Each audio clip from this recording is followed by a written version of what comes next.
Halo Sobat Jurnalis TV, sudah 1 bulan pasca pelantikan Presiden dan Wakil Presiden Republik Indonesia. Muncul beberapa kebijakan baru di awal masa menjabat pemerintahan, seperti arahan untuk menggunakan kendaraan dinas buatan lokal bagi para menteri, hingga penuntasan kasus korupsi yang melibatkan sejumlah tokoh penting. Langkah-langkah tersebut menuai beragam tanggapan. Sebagian menganggapnya sebagai upaya keseriusannya, sementara yang lain menduga hal ini sebagai upaya pencitraan, bahkan spekulasi adanya balas dendam politik. Lantas, apa kata masyarakat terkait hal ini? Mari kita simak apa kata mereka terkait 1 bulan Prabowo, bukti nyata atau manuver politik.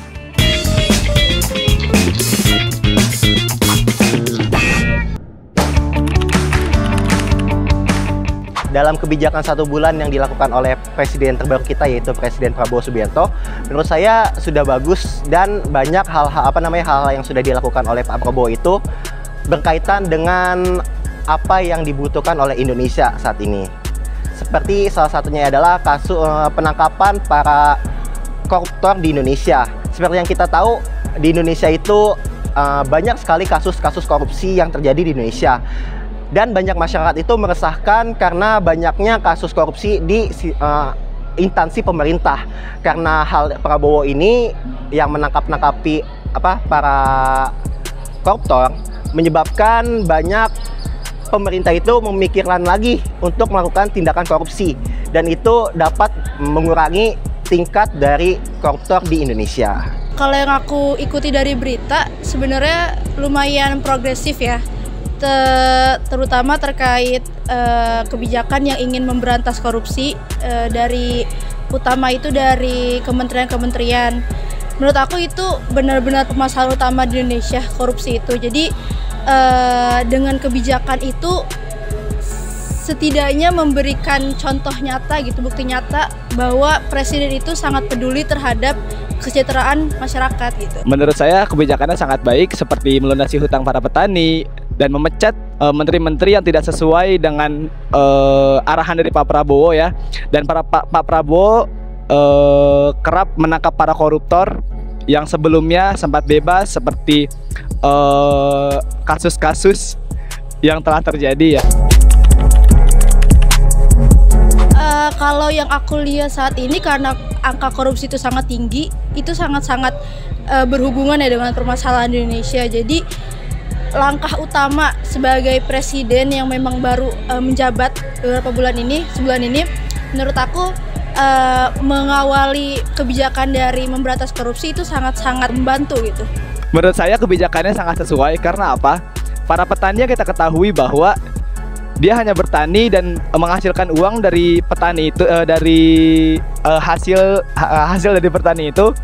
Dan ya kita tahu bahwa hutang petani sangat banyak, dan Pak Prabowo bisa melunasi hutang-hutang itu. Ya, menurut saya sudah sesuai. Seperti yang tadi pertama saya bilang tentang banyaknya kasus korupsi di Indonesia. Dan salah satunya lagi adalah cintai produk lokal Indonesia. Seperti yang kita tahu ini, dari zaman-zaman terdahulu itu banyak digaungkan untuk lebih mencintai produk lokal Indonesia. Dan Pak Prabowo itu ingin menerapkannya itu di pemerintahan. Salah satunya itu adalah agar para menteri itu tidak memakai kendaraan impor dari luar negeri untuk lebih menggunakan kendaraan-kendaraan buatan hasil lokal. Hal itu seperti yang tadi saya bilang, hal yang ke-1 yaitu tentang kasus korupsi yang meningkat dan menangkap kasus koruptor sehingga mengurangi kasus korupsi di Indonesia. Dan yang kedua adalah menteri-menteri itu dilarang menggunakan kendaraan impor sehingga masyarakat yang melihat itu lebih mencintai produk lokalnya gitu loh. Kalau misalnya pemerintah aja itu menggunakan impor, kita sebagai masyarakat kayak, wah ini pemerintah aja impor nih, masa kita masyarakat harus lokal gitu kan. Jadi para masyarakat itu lebih mungkin karena pemerintah ini masyarakat lebih suka lagi ke produk lokal gitu. Itu adalah suatu perubahan yang nyata. Karena apa? Karena sebelumnya hutang para petani itu banyak dan belum bisa dilunasi oleh presiden sebelumnya. Namun semenjak Pak Prabowo dilantik, kebijakan itu terjadi dan hutang para petani dilunaskan dan tidak ada lagi hutang untuk para petani. Kalau untuk bukti nyata mungkin belum terlihat ya, cuman kalau yang kita lihat dari berita-berita sekarang ini yang kemarin juga baru digerebek terkait judol gitu kan, itu merupakan langkah besar gitu dari Presiden Prabowo yang baru sebulan ini menjabat tapi udah bisa memberantas judol itu dari dalam kementerian. Menurut aku udah bukti besar gitu. Menurut saya itu adalah sesuatu yang nyata yang dikerjakan oleh Pak Prabowo Subianto. Seperti yang kita tahu, Pak Prabowo itu sebelum menyalonkan diri sebagai presiden, dia itu adalah dulunya adalah dari TNI yang bertugas untuk Indonesia. Seperti yang kita tahu, Pak Prabowo itu dalam tahun-tahun sebelumnya, walaupun ia mengalami kekalahan oleh Pak Jokowi, ia tetap menyintai Indonesia gitu loh. Dan saat Pak Prabowo menjadi Menteri Pertahanan, banyak sekali kinerja-kinerja dia yang penting untuk Indonesia. Dan sekarang saat Pak Prabowo menjadi presiden, kinerja-kinerja tersebut itu ditambahkan sehingga itu akan berdampak ke Indonesia tersendiri. Semoga aja dalam kinerja Pak Prabowo ini dapat melanjutkan kinerja-kinerja dari Pak Jokowi sebelumnya. Seperti yang kita tahu, dalam eranya Pak Jokowi itu walaupun kelebihannya banyak, kekurangan juga banyak. Semoga aja di pemerintahan Pak Prabowo ini kekurangan-kekurangan yang terjadi eranya Pak Jokowi ini dapat tertutupi sehingga Indonesia kedepannya akan semakin maju dan akan menjadi salah satu negara paling sukses di dunia gitu.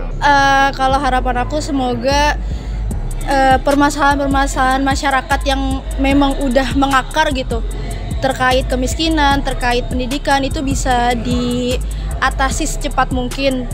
Apalagi pendidikan kan adalah pintu utama untuk kesuksesan gitu. Menurut aku itu sih harus jadi perhatian utama gitu bagi presiden menentukan kebijakan-kebijakannya. Harapan saya kepada Pak Prabowo dan para menteri yang bertugas bisa lebih konsisten dalam menjalankan tugasnya, seperti menangkap para koruptor dan hukuman-hukuman yang belum tuntas di presiden sebelumnya.